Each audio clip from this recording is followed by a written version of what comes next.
Continued innovation in systems and efficiency and cost are going to be crucial to drive the next generation of AI advances.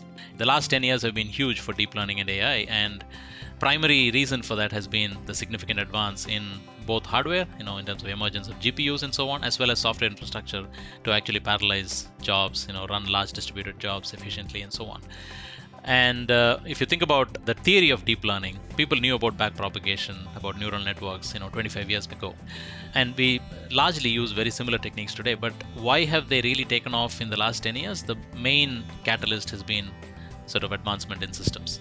And if you look at the trajectory of current deep learning models, the rate at which they are growing larger and larger, systems innovation will continue to be the bottleneck in sort of determining the next generation of advancement in AI. Welcome to the Microsoft Research India podcast, where we explore cutting-edge research that's impacting technology and society. I'm your host, Sridhar Vedantam. Artificial intelligence, machine learning, deep learning, and deep neural networks are today critical to the success of many industries. But they're also extremely compute-intensive and expensive to run in terms of both time and cost, and resource constraints can even slow down the pace of innovation. Join us as we speak to Muthian Sivathanu, Partner Research Manager at Microsoft Research India, about the work he and his colleagues are doing to enable optimal utilization of existing infrastructure to significantly reduce the cost of AI. So Muthian, welcome to the podcast and thanks for making the time for this. Thanks, Sridhar. Pleasure to be here. And what I'm really looking forward to, given that we seem to be in some kind of final stages of the pandemic, is to actually be able to meet you face to face again after a long time. Unfortunately, we've had to again do a remote podcast, which isn't all that much fun. Right. Yeah, I'm looking forward to the time when we can actually do this again in office. Yeah. Okay, so let me jump right into this. We keep hearing about things like AI and deep learning and deep neural networks and so on and so forth. What's very interesting in all of this is that we kind of tend to hear about the end product of all this, which is kind of, what actually impacts businesses, what impacts consumers, what impacts the healthcare industry, for example, right, in terms of AI. It's a little bit of a mystery, I think, to a lot of people as to how all this works, because what goes on behind the scenes to actually make AI work is generally not talked about. Yeah. So before we get into the meat of the podcast, you just want to speak a little bit about what goes on in the background? Sure.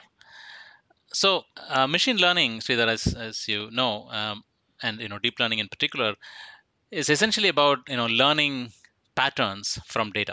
Right? And a deep learning system is fed a lot of training examples, examples of input and output, and then it automatically learns a model that fits that data. Right? And this is typically called the training phase. So training phase is where it takes data, builds a model out of it. Now, what is interesting is once this model is built, which was really meant to fit the training data, the model is really good at answering queries on data that it had never seen before. And this is where it becomes useful. These models, are built in various domains. It could be for recognizing an image, for converting speech to text, and so on, right? And what has in particular happened over the last 10 or so years is that there has been significant advancement both on the theory side of machine learning, which is new algorithms, new model structures that do a better job at fitting the input data to a generalizable model, as well as rapid innovation in systems infrastructure, which actually enable the model to sort of do its work, which is very compute intensive, in a way that's actually scalable, that's actually feasible, economically cost effective, and so on. Okay, Muthian, so it sounds like there's a lot of compute actually required to make things like AI and ML happen. Can you give me a sense of what kind of resources or how intensive the resource requirement is? Yeah. So, the resource usage in a machine learning model is a direct function of how many parameters it has. So the more complex the data set, the larger the model gets, and correspondingly requires more compute resources. Right? To give you an idea, the early machine learning models, which perform simple tasks like recognizing digits and so on, they could run on a single server machine in a few hours. But models now, just over the last 2 years, for example, the size of the largest model that's useful, that's state of the art, that achieves state of the art accuracy, has grown by nearly three orders of magnitude, right? And what that means is today to train these models, you need thousands and thousands of servers, and that's infeasible. So, accelerators or GPUs have really taken over the last 6 7 years. And GPUs, a single V100 GPU today, a Volta GPU from NVIDIA, can run about 140 trillion operations per second.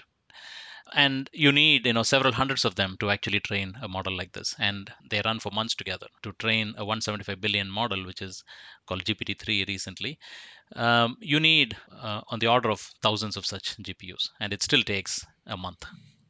A month. That sounds like a humongous amount of time. Exactly, right? Right. So that's why I think, just as I told you how the advance in the theory of machine learning in terms of new algorithms, new models, structures, and so on have been crucial to the recent advance in the relevance and practical utility of deep learning.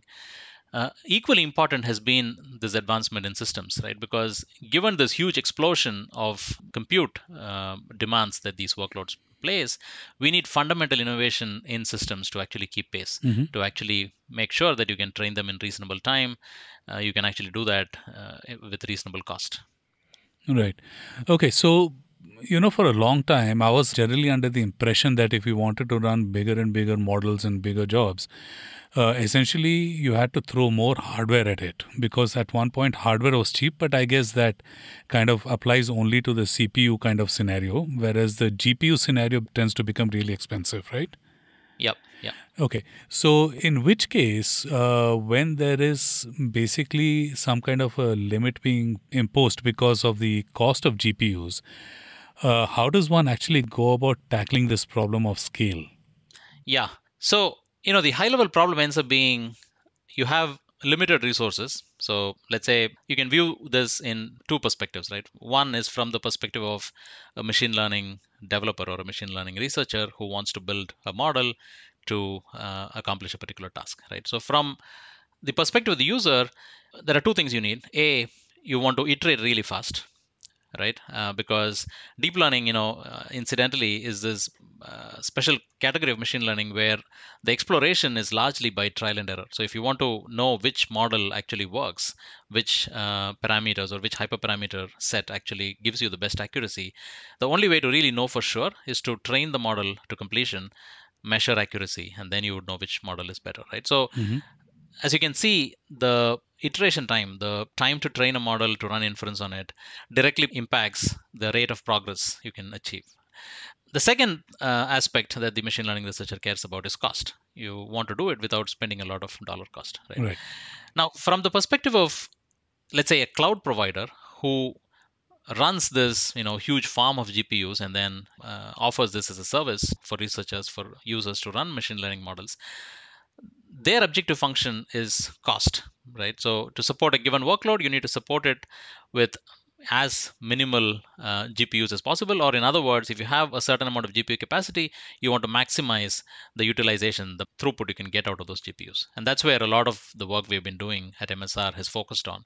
How do you sort of multiplex lots and lots of jobs onto a finite set of GPUs while maximizing the throughput that you can get from them?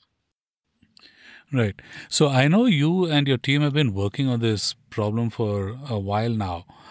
Uh, do you want to share with us some of the key insights and some of the results that you've achieved so far? Because it is interesting, right? Schedulers have been around for a while. It's not that there aren't schedulers. Yep.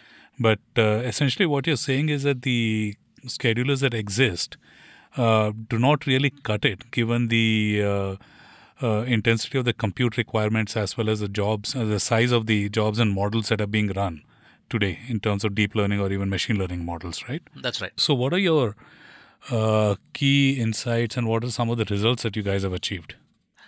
So you raise a good point. I mean, schedulers for distributed systems, have been around for decades, right? But what makes deep learning somewhat special is that it turns out, in contrast to traditional schedulers, which have to view a job as a black box because they are meant to run arbitrary jobs. There is a limit to how efficient they can be.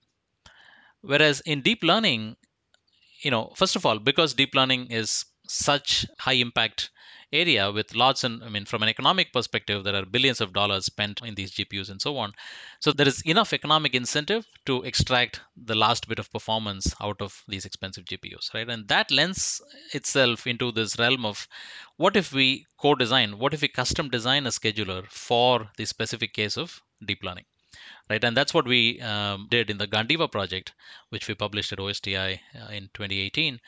What we said was, instead of viewing a deep learning job as just another distributed job, which is opaque to us, let's actually exploit some key characteristics that are unique to deep learning jobs, right? And one of those characteristics is that, although, as I said, a single deep learning training job can run for days or even months, right?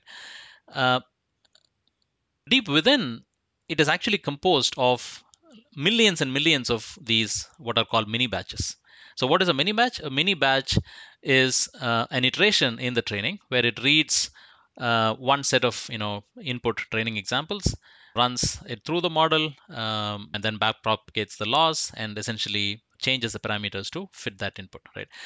And this sequence, this mini batch, repeats over and over again across millions and millions of mini batches.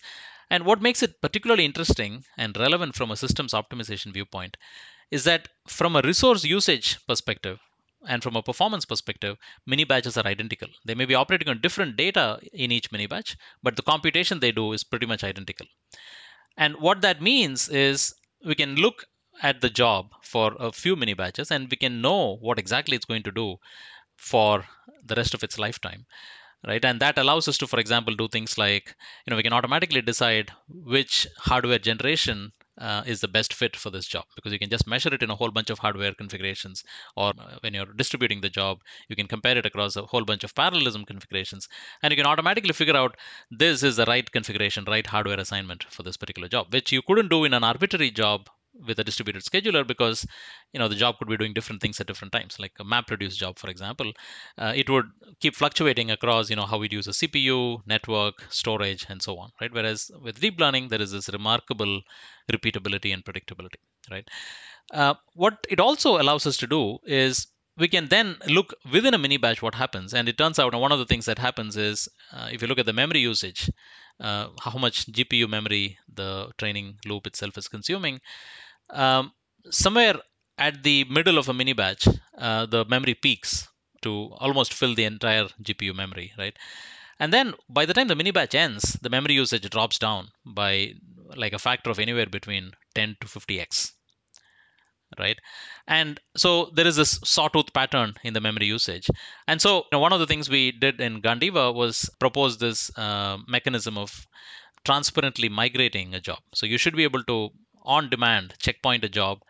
The scheduler should be able to do it and just move it to a different machine, maybe even essentially a different GPU, different machine, and so on, right? And this is very powerful from load balancing. Lots of scheduling things become easy if you do this. Now, when you're doing that, when you're actually moving a job from one machine to another, it helps if the amount of state you need to move is small, right? And so that's where this awareness of mini batch boundaries and so on helps us, because now you can choose when exactly to move it, so that you move 50x smaller amount of state. Right. Very interesting. And another part of this whole thing about resources and compute and all that is, I think, the demands on storage itself, right? Yeah. Because if the models are that big that you need some really high-powered GPUs to compute, how do you manage the storage requirements? Right, right. So it turns out the biggest requirement from storage that deep learning poses is on the throughput that you need from storage, right?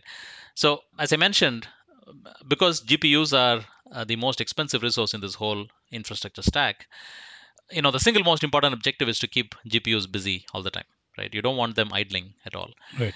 What that means is, the input training data that the model needs in order to run its mini batches, that has to be fed to it at a rate that is sufficient to keep the GPUs busy. And GPUs process, I mean, the amount of data that a GPU can process from a compute perspective has been growing at a very rapid pace, right? And so What that means is, when between a volta series and an ampere series, for example, of GPUs, there is like a 3x improvement in compute speed, right? Now that means the storage bandwidth should keep up with that pace. Otherwise, a faster GPU doesn't help. It will be stalling on IO. So in that Right. context, one of the systems we built was a system called Quiver, where we say a traditional remote storage system, like the standard model for running this training is, the data sets are large. I mean, the data sets can be in terabytes.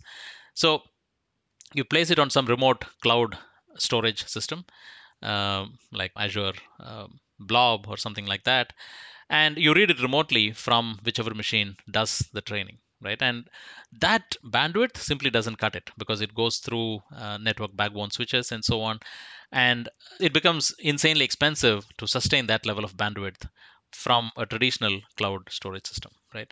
So what we need to achieve here is hyper Hmm. locality. So ideally, the data should reside on the exact machine that runs the training. Then it's a local read, and it has to reside on SSD and so on, right? So you need several gigabytes per second read bandwidth. And this is to reduce network latency. Yes, this is to reduce network latency and congestion. Like when it goes through lots of backend like T1 switches, T2 switches, etc. The end-to-end throughput that you get across the network is not as much as what you can get locally, right? Right. So ideally, you want to keep the data local in the same machine. But as I said, for some of these models, the data set can be in tens of terabytes. So what we really need is a distributed cache, so to speak, right? But a cache that is locality aware. So what we have is a mechanism by which um, within each locality domain, like a rack, for example, we have a copy of the entire training data. So a rack could comprise of maybe 20 or 30 machines. So across them, you can still fit the training data.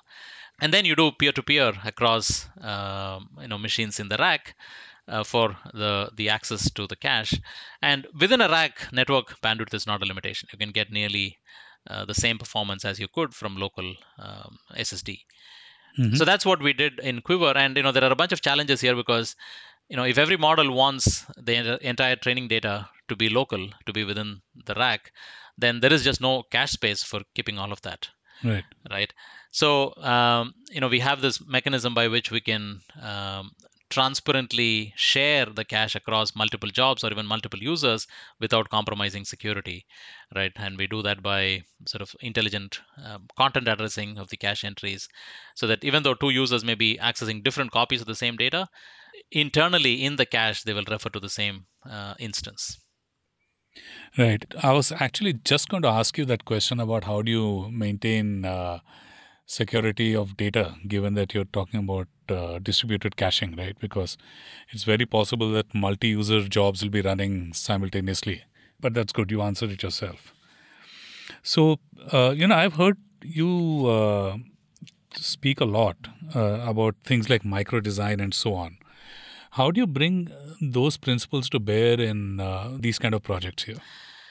Right. So I alluded to this a little bit in one of my earlier points, which is the interface. I mean, if you look at a traditional scheduler, which views the job as a black box, right? That is an example of a traditional philosophy to system design, where you build each layer independent of the layer above or below it, right? So that there are good reasons to do it because, like multiple use cases can use the same underlying infrastructure. Like if you look at an operating system, it's built to run any process, whether it is Office or a browser or whatever, right? Right. But in workloads like deep learning, which place particularly high demands on compute and that are super expensive and so on, there is benefit to sort of relaxing this tight layering to some extent, right? So that's the philosophy we take in Gandiva, for example, where we say, the scheduler no longer needs to think of it as a black box. It can make use of internal knowledge. It can know what mini batch boundaries are. It can know that mini batch times are repeatable and stuff like that, right? So core design is a philosophy that has been gaining traction over the last several years, and people typically refer to hardware software core design, for example. What we do in microcode design is sort of take a more pragmatic view to code design where we say, look, it's not always possible to rebuild entire software layers from scratch to make them more tightly coupled. But the reality is, in existing large systems, we have these software stacks, infrastructure stacks. And what can we do without rocking the ship, without essentially throwing away everything and building everything from a clean slate? So, what we do is very surgical, carefully thought through interface changes that allow us to expose more information from one layer to another. And then, we also introduce some control points which allow one layer to control. For example, the scheduler can have a control point to ask a job to suspend. And it turns out by opening up those carefully thought through interface points, you leave the bulk of the infrastructure unchanged, but yet achieve these efficiencies that result from richer information and richer control. Right, so microcode design is something we've been adopting not only in Gandiva and Quiver, but in several other projects in MSR. And micro stands for minimally invasive, cheap, and retrofittable code design. So it's a more pragmatic view to code design in the context of large cloud infrastructures. Right, where you can do the code design with the minimum disruption to the existing systems. That's right. Excellent.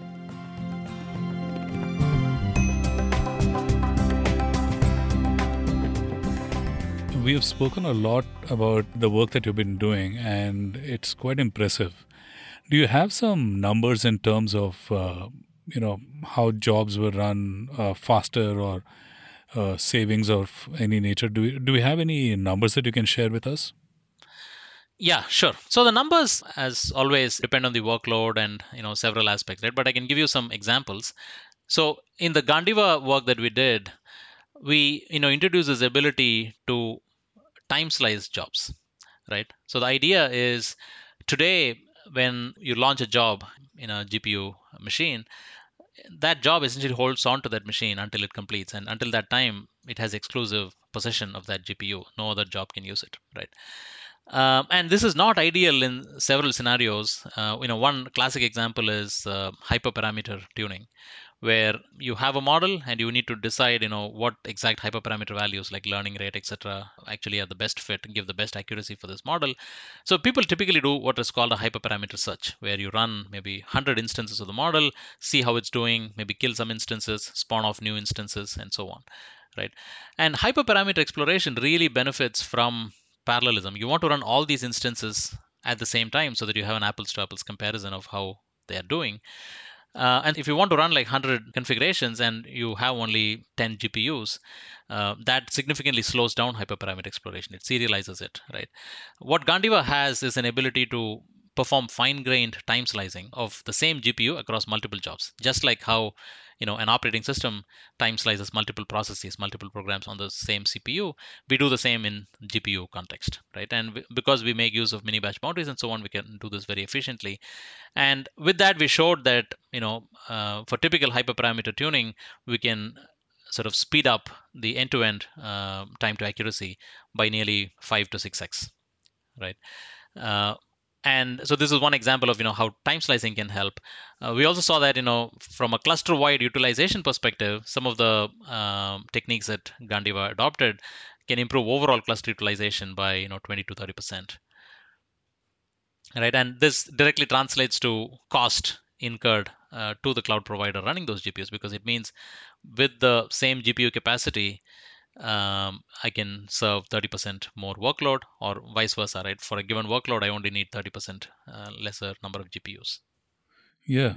I mean, those savings sound huge. And I think you're also, therefore, talking about reducing the cost of AI, making the process of AI itself more efficient.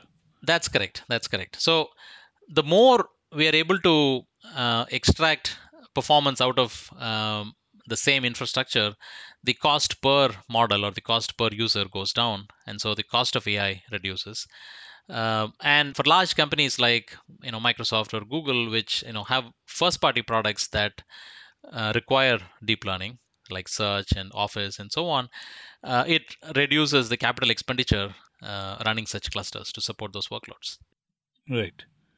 And we've also been thinking about areas such as today there is this limitation that large models need to run in really tightly coupled hyperclusters, which are connected via InfiniBand and so on. And that brings up another dimension of cost escalation to the equation, because these are sparse. The networking itself is expensive. There is fragmentation across hyperclusters and so on. What we showed in some recent work is how can you actually run training of large models in just commodity VMs, or these are commodity GPU VMs, but without any requirement on them being part of the same InfiniBand cluster or hypercluster, but just they can be scattered anywhere in the data center. And more interestingly, we can actually run these off of spot VMs. So Azure, AWS, all cloud providers provide these bursty VMs or low priority VMs, which is a way essentially for them to sell spare capacity, right? So you get them at a significant discount, maybe 5 to 10x cheaper price. And the disadvantage, the downside of that is they can go away at any time. They can be preempted when real demand shows up. So what we showed is it's possible to train such massive models at the same performance, despite these being on spot VMs and spread over a commodity network without custom InfiniBand and so on. So that's another example how you can bring down the cost of AI by reducing constraints on what hardware you need. Muthian, we are kind of reaching the end of the podcast. And is there anything that you want to leave the listeners with based on your insights and learning from the work that you've been doing? Yeah. So taking a step back, right, I think continued innovation in systems and efficiency and cost are going to be crucial to drive the next generation of AI advances, right? And the last 10 years have been huge for deep learning and AI. And primary reason for that has been the significant advance in both hardware, in terms of emergence of GPUs and so on, as well as software infrastructure to actually parallelize jobs, run large distributed jobs efficiently and so on. And if you think about the theory of deep learning, people knew about backpropagation, about neural networks, 25 years ago. And we largely use very similar techniques today. But why have they really taken off in the last 10 years? The main catalyst has been sort of advancement in systems. And if you look at the trajectory of current deep learning models, the rate at which they are growing larger and larger, systems innovation will continue to be the bottleneck in sort of determining the next generation of advancement in AI. Okay, Muthian, and I know that we're kind of running out of time now, but thank you so much. This has been a fascinating conversation. Thanks, Sridhar. It was a pleasure. Thank you.